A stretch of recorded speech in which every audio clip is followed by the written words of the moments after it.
da doutrina espírita, nós precisamos raciocinar ou aceitar tudo como está? Pobre do espírita que aceite tudo como está. A doutrina espírita é altamente proponente do uso da razão. Allan Kardec chega a nos falar isto ao abrir uma de suas obras, que a razão certamente tem que ser o elemento que nos ajude a enfrentar as situações variadas. É importantíssimo que o espírita não seja Maria vai com as outras, vaquinha de presépio, todos esses epítetos que a gente pode encontrar. É importante que o espírita amadureça. Ah, mas foi o espírito que disse, mais um motivo da gente duvidar, da gente questionar. Não é o espiritismo responsável por essa crença cega que paira no nosso meio. Pelo contrário, na questão 627 do Livro dos Espíritos, quando Kardec indaga a eles, aos imortais, já que Jesus Cristo veio trazer-nos as verdades de Deus, qual a utilidade dos ensinos dos Espíritos? E depois de dar uma explicação inicial de que Jesus falava as coisas de acordo com sua época, sobre parábolas, eles dizem, viemos falar claro, para que todos possam ouvir e avaliar com a razão, para que ninguém possa pretextar ignorância.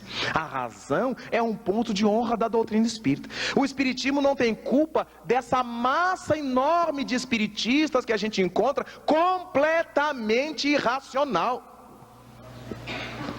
O nosso movimento, lamentavelmente, ha crescido em quantidade de gente, mas não em qualidade de gente.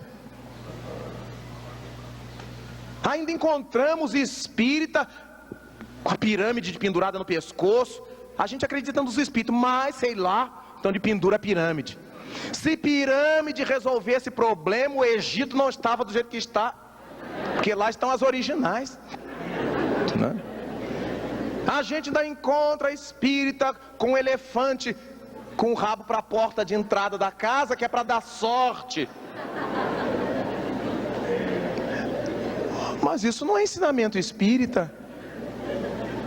A gente ainda encontra espírita com figa de Guiné, com fita do Senhor do Bonfim. E a gente se pergunta, estão usando a razão esses irmãos? A gente acha espíritas que vêm nos propor que a gente receba a mensagem do seu morto. Eu digo, dos meus eu não recebo. Minha mãe é defunta há 40 anos. Tem mensagem dela. Meu pai, meus irmãos desencarnaram nas minhas mãos.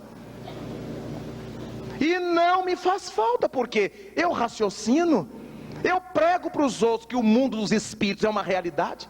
Eu prego para os outros que a morte não existe. Eu prego para os outros que quem morre vive no além. Eu prego para os outros que nós vamos viver lá de acordo com a nossa vida daqui. E eu que conheci minha mãe, que conheci meu pai e meus irmãos, eu sei quem está bem e quem está comendo uma gabiroba federal. Não vou ficar, eu quero uma mensagem, eu quero notícia. Notícia, que notícia? Importante que os espíritas raciocinem. Bom, minha mãe era uma mulher nobre. Ela só pode estar bem, senão tudo isso que Jesus ensinou é mentira. Fulano era uma pessoa desequilibrada, não pode estar bem enquanto não se equilibrar, porque a morte não nos converte em santos. E por aí afora, o espiritista, mais do que qualquer outro, tem o dever de raciocinar. Quando nós vemos confrades que ouviram falar, é espírito, e já põe a mão na testa e já respira, são desequilibrados emocionais. Quando disser assim, é espírito, aí que a gente aguça todos os sentidos. Prestar atenção na linguagem, na forma, no conteúdo, é o que propõe a doutrina. E o espírito Erasto chega a dizer É dura a mensagem dele. É melhor rejeitarmos 9 verdades a termos que aceitar uma mentira. Só que o nosso povo espírita está fazendo o contrário. Engole todas as mentiras e põe de quarentena a verdade. Raciocinar, e sempre. Os espíritos bons não brigam com a gente se a gente usar o raciocínio, pelo contrário. Se nós usássemos melhor nosso discernimento, não haveria tanta obsessão, não cairíamos em tantas esparrelas, não veríamos tantos problemas no nosso movimento como vemos. Então, por favor, ser espírita é ter como ponto de honra reger-se pelo aprendizado intelectual e pelo aprendizado sentimental. Amai-vos e instruí-vos. Temos que usar o raciocínio.